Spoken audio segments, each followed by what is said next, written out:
opportunity to be with the committee. I'd like to thank our panel for taking time to be able to be here. Great to see a fellow Colorado and Mr. Schwartz out here as well.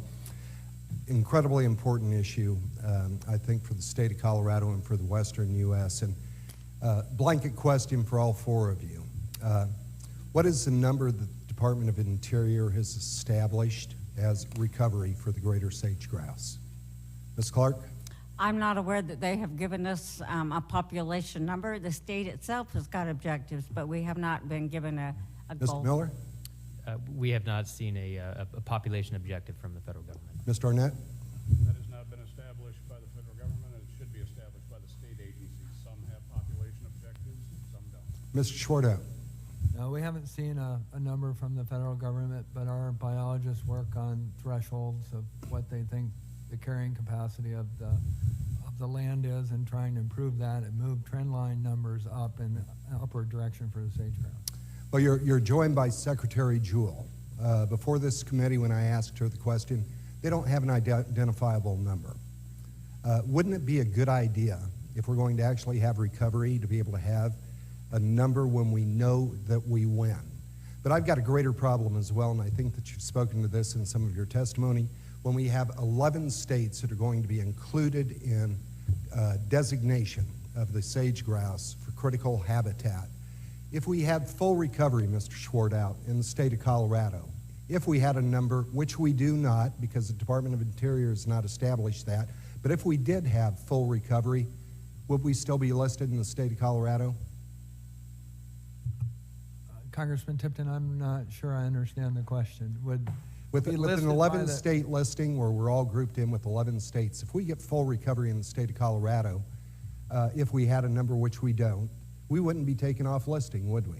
No, not likely. Does that make good sense to you? No, but I would say, Congressman Tipton, and I compliment you on your long efforts on these issues and working with the governor and our two great senators from the state of Colorado in a proactive way on these issues, that the key to this is our landowners in Colorado, many of whom are your constituents, as you know, have taken unprecedented amount of effort to allow our scientists from Colorado Parks and Wildlife to come on their property and actually track these birds so that we have a good sense of the management actions that are most effective in dealing with trying to bring these species back at the state and at the local level. Right. Let's talk a little bit about science since you brought that up. You went in, did a scientific survey. Did you expand or decrease the estimated acreage that the federal government is suggesting becomes critical habitat?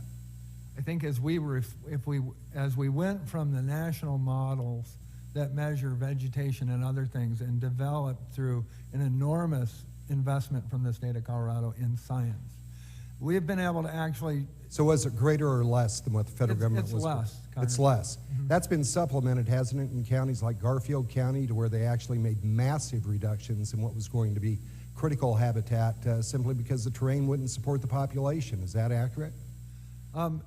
Yeah, it's our Colorado Parks and Wildlife. So the federal government has faulty science that they're trying to use when they're getting ready to try and impose a listing of the sage grouse.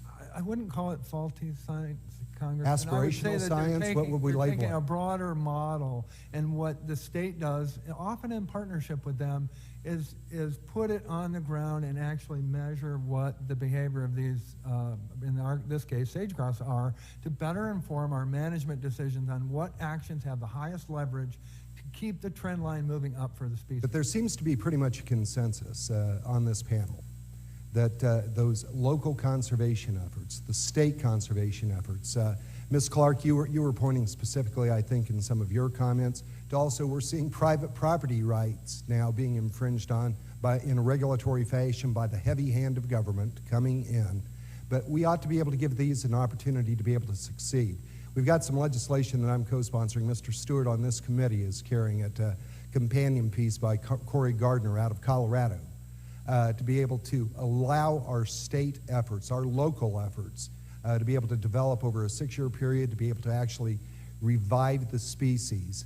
Would that, just in a conceptual basis, would that be an admirable goal for us to really reach for when we're talking about legislative solutions? as I said earlier, Congress has every right to pursue working with their constituents. You're out of time. Say yes in 2 seconds. Thank you.